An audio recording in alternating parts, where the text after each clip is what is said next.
My husband had an affair with a robo-vac. After the wedding, we were meant to go on honeymoon, but I spent it all on a new robo-vac and VR. Stan played for days straight and forgot about me. Clean up and fix some dinner, or I'll get a new wife. Who do you keep looking at? I'm right here. But Stan didn't reply and locked himself in his room. He didn't come to bed, and I caught him red-handed. You're so hot. Nothing like my wife. I didn't see anyone else in there. Stan kept stroking and kissing the air. Next morning, instead of talking, Stan packed up and left.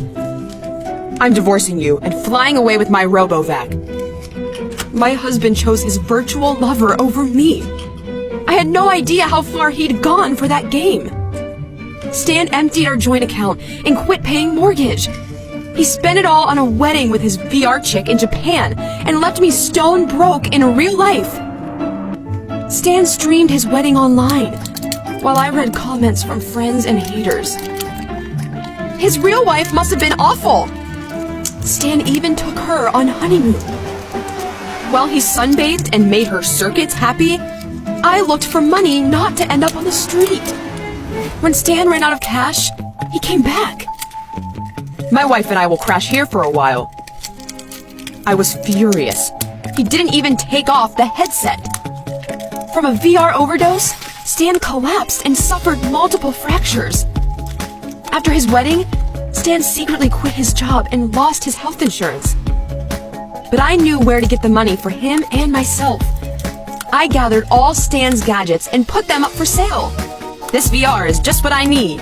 Another gamer, I thought. But he didn't buy it for games. I paid Stan's medical bills and the mortgage. How could you sell it all? It was my life. Life? It was just a game, relax. He flipped out. I had to call the cops. In court, Stan was ordered to pay me compensation and stay away from our house. Any addiction is dangerous when you lose control. But all things can be used for good. That buyer turned out to be a benefactor.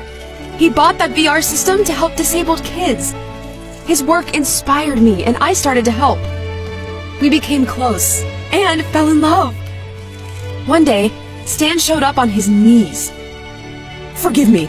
I was wrong. I don't want a divorce. It's over. I have a honeymoon flight to catch. They sent my ex to a game addiction rehab, where he'll learn to live in the real world. Without me, of course.